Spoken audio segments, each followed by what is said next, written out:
Oligarchy, the power of wealth. Sorry, that's my brother-in-law's chickens trying to drive away some crows. I just wanted to make a quick note before going into this rather long essay. Words like oligarchy, pretty much any framing of ideology or system, is always going to have a lot of room and flexibility and nuance in it that varies over time and across cultures and systems. And so I do use the word oligarchy in here quite intentionally, in part because towards the end we get into Aristotle's book Politics, written 2,300 years ago, a little more than that, and his research on and definitions of oligarchy, which tends to be ruled by the wealthy. And there is a footnote with a link to an online version of that book if you want to go read it for yourself. But since this is so long, I will get straight into it. The picture at the top is of a hike that I really love near where we live. It's kind of the middle of the day, so the bird call is down to chickens, mostly magpies and crows. We have a lot of magpies where I live. A lot. Okay. Oligarchy is based on the notion that those who are unequal in one respect are in all respects unequal. Being unequal, that is, in property, they suppose themselves to be unequal absolutely. Aristotle, Politics, 350 BCE. My last year of college, I applied for a coveted internship at a relatively prestigious literary magazine in St. Paul, Minnesota. When the acceptance arrived, I was excited for all of a few hours.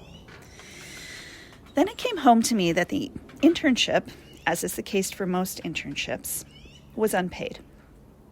The editor who'd interviewed me seemed surprised when I called later to ask about the possibility of even a small stipend. It was the final semester of my final undergraduate year. I'd taken the previous semester off of university and moved back to Montana to be an adult around for my younger sister, who, at 15, was in high school and living for the most part alone. Long story. Before that, I'd been working up to 5 different jobs at a time to support myself through college. The week I was offered the internship, I went for a long walk with someone I'd been friends with since our first confused, heady days of freshman year. He bought me a sandwich and listened to me angst about whether or not I could afford the money and the time to work at a job I'd probably enjoy, but for which I wouldn't be paid. It wasn't possible. I already knew that. And at the end of our walk, we parted at the door of the family diner where I'd been working as a waitress the previous year. A job I took because making tips got me a lot more rent and grocery money than the coffee shop I'd worked at my first 2 years of college. So I turned down the internship and waited tables instead. Every now and then, another waitress and I got together at her apartment to paint our nails and watch Xena, Warrior Princess. And I tried not to think about who got the assistant editing position I'd been so excited to be offered. The advantages of wealth and privilege get mentioned a lot, but not usually with much substance. I'm not sure how many of us truly understand how wealth accumulation turns into power, influence, and status. The literary world is only one small example of how the financial freedom to work for free gives a person entry and connections in all directions, from publishing opportunities to awards and grants to the strange situation that's evolved in the past couple decades where writer is in many places equated with teaching workshops almost more than it is with publishing, or even with the act of writing itself. But this isn't only about the writing world. It's about money and power and their feedback loop. It took me months to even sit down to write a first draft of this essay because the subject bumps against one of my own failures of imagination. It's very hard for me to understand how millions or even billions of people don't understand how accumulation of wealth leads to accumulation of power, and how the combination leads inevitably to large-scale human oppressions, environmental degradation, and almost every kind of injustice and inequality. The combination of power and wealth has always led to the failure of societies, and in their current iteration are leading quickly to the failure of the human species. In the month or two before the November 2024 U.S. presidential election, I picked up David Herzenhorn's book, The Dissident, Alexei Navalny, Profile of a Political Prisoner, about the Russian dissident and anti-corruption activist Alexei Navalny. Excuse me. Navalny became internationally known after surviving an attempted poisoning, likely ordered by Russia's top leadership, and then running for president of Russia against Vladimir Putin. But the core of his work was always about corruption. His investigations and fiercely productive blogging activity focused on business deals that benefited government officials, their families, their friends' families, almost always at the expense of the Russian people and Russian land, whose natural resource wealth of oil, timber, and minerals was not so quietly but very quickly privatized by those already in power for their own gain in the years following the 1991 collapse of the Soviet Union. Those who benefited most from the privatization were, largely, either those who had held power in the Soviet Union or people connected to them. God, these birds are loud. Vladimir Zelensky, an actor and comedian who was elected president of Ukraine after starring in a very successful comedy show about a teacher whose anti-corruption rant went viral, resulting in him unintentionally becoming president, came to fight internal corruption and the influence of Russian wealth and power as the real-life leader of Ukraine. Navalny was most likely murdered for his anti-corruption work. Zelensky's country was invaded in 2022 and continues to battle an army of Putin's soldiers, many of whom were forced into fighting. I've heard plenty of stories of disobedience turning into forced conscription that I can't even share publicly. And in January 2025, the U.S. government faced and quickly folded to a hostile corporate takeover in which the wealthiest person in the world for months wielded the power to fire anyone employed by the government, from wilderness trail crew workers to people monitoring clean drinking water to core staff running the power grid of the entire Pacific Northwest. Everywhere you look, a combination of wealth and power seems to be battling to control more of the same, and winning. Of course I want to burn it all down. Don't you? The problem with that is, as I've written here several times before, whenever entire systems and structures are burnt down, it is nearly always those most at risk, those who've suffered most, who end up suffering more. The accumulation of wealth leads to rule by oligarchy, but it also provides those with power the means to protect themselves from inevitable resistance, even mass violence. The French Revolution notwithstanding. And here I have a screenshot of it. A 1794 cartoon showing Maximilien Robespierre guillotining the executioner after having already guillotined everyone else in France. It's a commentary on the Reign of Terror. Whatever system arises from the rubble, those who've previously accumulated wealth usually have the means to maintain their power structures or rebuild them all over again. In his book, Black Sea, Neil Acheson described the strange protective quality of wealth through the behavior of Polish nobles whose resistance to reform led to the Third Partition in the late 18th century and the dissolving of Poland as a country for 123 years. To the end of their lives, he wrote, many of these Targowistan barons failed to understand what they had done. They kept their vast estates, traveling now to St. Petersburg and Odessa rather than to Warsaw and Krakow.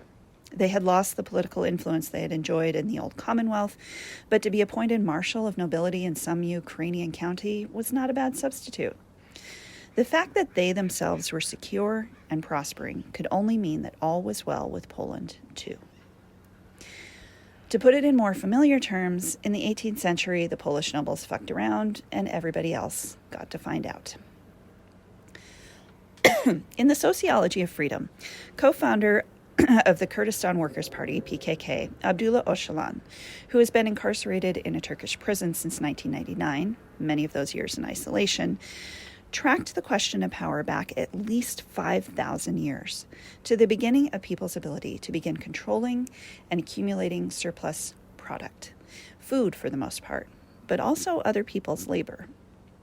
Wealth, in his writing, is the ability to accumulate and hoard the resources that people need to survive, including food and work. Power comes from control over that wealth.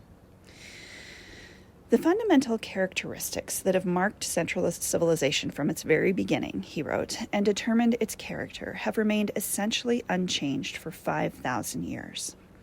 One characteristic that remains stable, whatever the differences or forms adopted, is the monopoly's hegemonic control of surplus product. We must take care to understand the monopoly. It is neither purely capital nor purely power. It is not the economy either.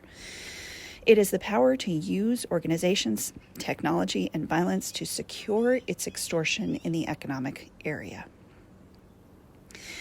Much of the power in wealth is about who owns what, which translates into who controls and dominates what, especially land, water, food, and the right to pollute the commons we all need for survival. Vandana Shiva, who has been working on seed and food sovereignty in India for decades, has in recent years reiterated what can never be said enough. If you control food, you control people. The U.S. government's determination to wipe out buffalo and destroy land relationships through iterations of theft so as to force people and native nations into dependence in recent history is proof enough of this. Its goals in this respect are explicit and well documented. And if you read about enclosures of the commons over the past 800 years of British history, you'll also run into plenty of examples of entire villages of people evicted and starving and forced into quote-unquote jobs for the first time because a few already rich people wanted to get wealthier by raising sheep on land that was previously used and lived with in common. To give just one example, Andrew Linklater, in his sections on England's enclosures of the commons in his book Owning the Earth, wrote, "In a single day, in 1567, Sir Thomas Grey of Chillingham in the north of England cleared off his manor no fewer than 340 villeins, cottagers, and labourers, whose right to work their plots of land existed simply by tradition. Whole villages and townships were soon emptied. In Shakespeare's county of Warwickshire alone, 61 villages were wiped out before the year 1500. These land thefts and evictions led to starvation and mass homelessness, and criminalization of the same through anti-vagrancy laws and the right to enslave people found to be in violation. Those who were already wealthy had the power to take what they wanted, call it theirs, and justify the theft through philosophies and laws that placed rights of property, no matter how it was acquired, over the rights of people and of life in general. The long-term impacts of wealth, whether of land or wealth in other forms, accumulate intergenerationally for far longer than most of us realize. A research paper co-authored by scholars with the Bank of Italy and the University of Bologna that tracked intergenerational wealth in family dynasties in Florence, Italy from 1427 to 2011 challenged a common misconception that family wealth is usually wiped out within 3 generations. They found instead that the top earners of today are most often descendants of those, quote, at the top of the socioeconomic ladder 6 centuries ago, families who had been lawyers or members of elite trade guilds in the year 1427.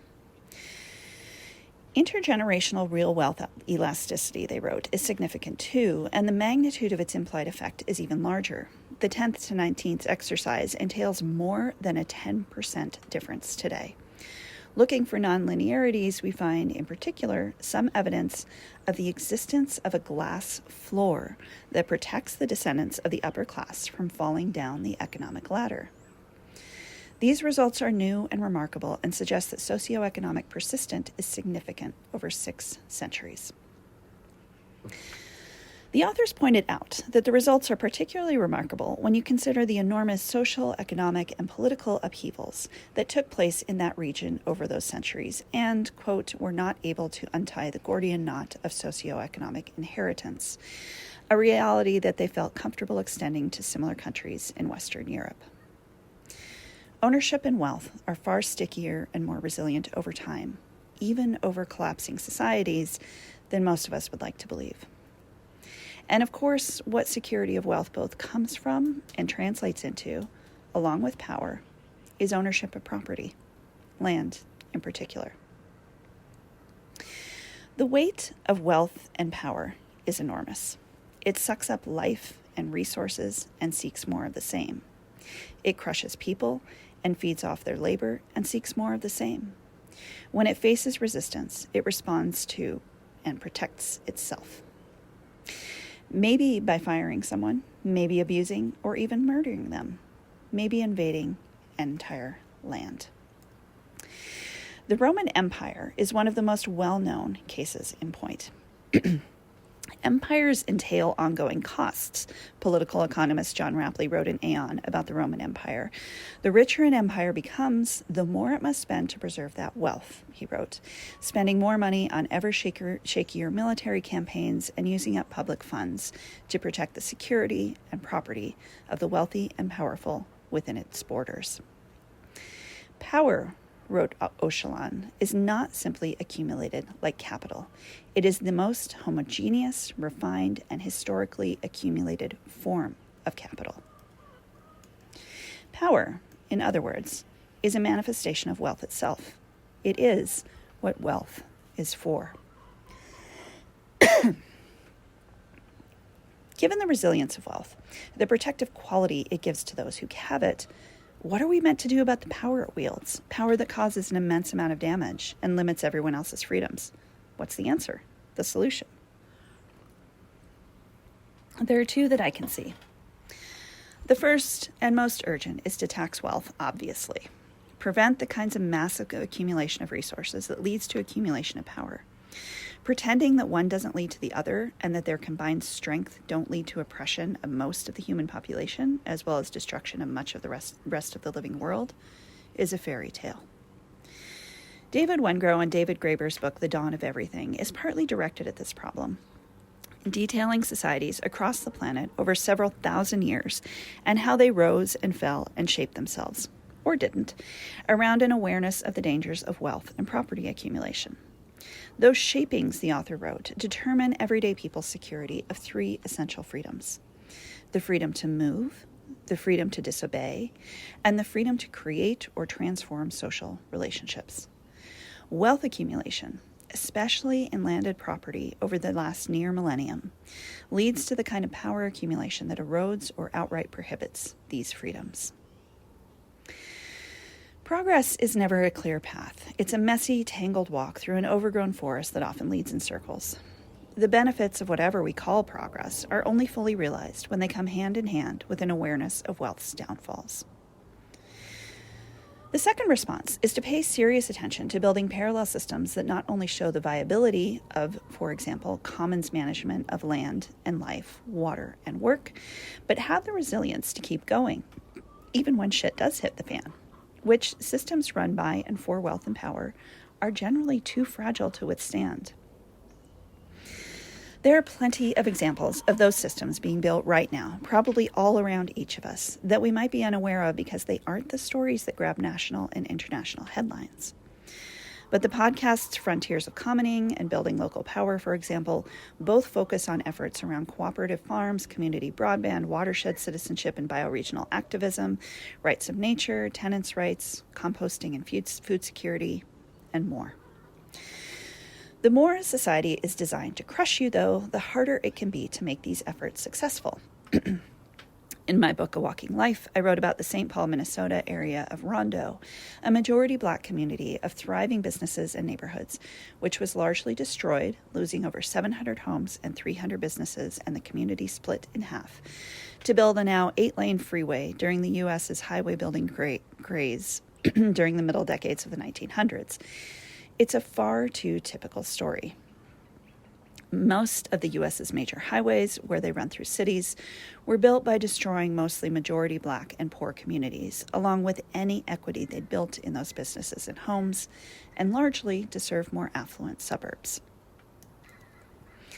Wealth gets its resources, including power, by extracting from everyone else in any way legally possible, and many illegal. You can't separate injustices from one another without power weaponizing that separation to eradicate resistance, or attempting to. The right to vote, for example, has long been entwined with wealth, specifically wealth of land. In 1819, a peaceful rally of nearly 60,000 unarmed working-class people in Manchester, England, was organized to advocate for the right to vote for those who did not own property. The U.S. Constitution, too, originally limited voting rights to property owners, in addition to requiring that they be male, white, and over the age of 21. Land enclosures, theft of the commons, going back as early as the 13th century, meant that very few people owned land, but laws they had no opportunity to participate in writing affected them anyway. Government forces attacked the peaceful rally, resulting in 18 dead and over 650 injured in what is called the Peterloo Massacre. Those who didn't own property wouldn't get the right to vote until the late 1800s. Self-taught American economist Henry George spent much of his 1879 book, Progress and Poverty, writing about the ways that land ownership leads to wealth inequality and accumulation of political power by a few and resistance to the same. Absolute political equality does not in itself prevent the tendency to inequality involved in the private ownership of land, he wrote, and it is further evident that political equality, coexisting with an increasing tendency to the unequal distribution of wealth, must ultimately beget either the despotism of organized tyranny or the worst despotism of anarchy. If normal, everyday people understood the reality that all wealth comes from land, from nature, as well as from the labor of others, human and non-human alike, they likely wouldn't vote for a system that gives yet more wealth and power to those who already have it, that hands power to those who control land and are therefore able to accumulate wealth. But as should be painfully obvious by a simple glance at the daily news, mass understanding of that reality requires more than education. It requires imagination and insight. It requires that those who do the storytelling, journalists, reporters, novelists, and poets, share experience with the bulk of humanity, at least enough to access some empathy, to be able to put themselves in other people's shoes, to understand that what they're being told by those in power might simply be a story benefiting and protecting the same: power and wealth. It takes a lot of imagination and intention to see where our own privileges have blinkered our vision. If I had come from a family with even middle-class income, if my parents or grandparents had money, and I weren't working more than one job at a time just to support myself and be able to finish college, I could have taken that internship with a prestigious literary journal. I could have started climbing some kind of literary ladder, become an editor at an equally prestigious publisher maybe. And I maybe would have assumed that it was only my hard work and talent that got me there, not seeing the ways the trail was cleared and the path smoothed before I ever stepped on it. We all need self-awareness to be able to see how power is actually structured, how it is shaped around the interests of wealth and property, that there is no trickle down, that enormous accumulation of wealth is detrimental, actually, to life and freedom at every level you can think of, including the individual lives shaped and softened by wealth itself. All of this requires an understanding of propaganda and story and how deep attachment to identity, both individual and shared, runs through every human being. It requires a shift in consciousness, you might say, as well as changes in tax codes and societal priorities. Or there's a third option, which is to wait for the incompetence and nepotism inherent in oligarchy to eat their own power structures from the inside out. The philosopher Aristotle, who made an extensive study of the rise and fall of city-states, rulers, and power structures in his book Politics, written over 2,300 years ago, warned that oligarchies are inherently unstable. They can't meet the needs of the regular population. They can't abide competition in business or culture, and they can't be bothered to follow the laws they write, even those that benefit themselves. In a video summation of oligarchies, how to fight them, and Aristotle's Politics, the narrators of the YouTube channel Legendary Lore said that Aristotle observed that while a state can handle many types of protest, the real danger comes when people stop believing the state serves its proper end, the good life and virtue of its citizens, resulting in an erosion of legitimacy. Aristotle warned against the wealthy treating common things as their own, like when public spaces become effectively private, when shared infrastructure serves only elite interests, when common goods like water, and in our times airwaves and digital networks, become de facto personal property of the economic political class. Oligarchies tend toward nepotism, and its ruling members live openly in opposition to the laws imposed on the rest of the population. Their networks become brittle, and the systems often succumb to infighting among oligarchs themselves. Many oligarchies, Aristotle wrote in Politics, have been destroyed by some members of the ruling class taking offense at their excessive despotism. For example, the oligarchy at Cnidus and Chios. I do not know if I pronounced those correctly.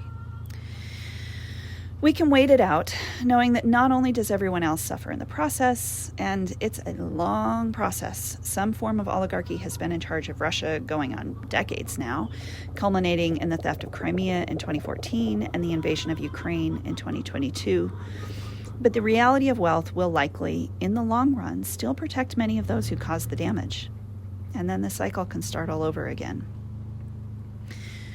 One of the biggest things I learned while writing my book about walking was that connection, care, and community are just as core to our evolution, just as ancient, if not more so, as any of our worst tendencies. If humans were all despotic, greedy, and evil, our species wouldn't still be around. There are hundreds of thousands of years of archaeological evidence showing us capable of greed, but even more of cooperation. And we have the opportunity in every generation to choose which of those tendencies we reward, strengthen, and build societies upon. That reality inevitably gives something to build hope upon. If mutual aid, wrote Wengrow and Graeber in The Dawn of Everything, social cooperation, civic activism, hospitality, or simply caring for others are the kinds of things that really go to make civilizations, then this true history of civilization is only just starting to be written. My own energies tend towards helping to build, support, and research and write about those parallel systems, usually hyper-local, that go under the radar, but that provide examples for lifeways that make societies life-supportive, locally adaptable, self-aware, and achievable. St. Paul's Rondo, for example, has never stopped working to repair the damage done by the building of a freeway and restore its community. It's not sexy or loud or charismatic, and it's not going to topple globally powerful and corrupt international criminals hell-bent on making everyone else suffer.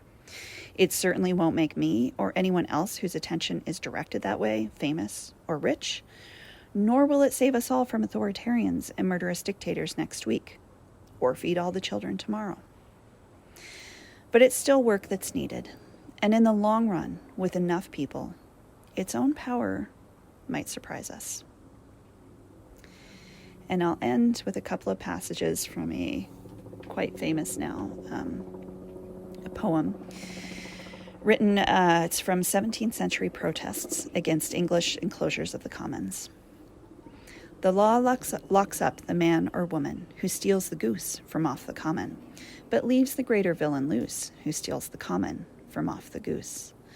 The law demands that we atone when we take things we do not own, but leaves the lords and ladies fine, who take things that are yours and mine. Take care of yourselves.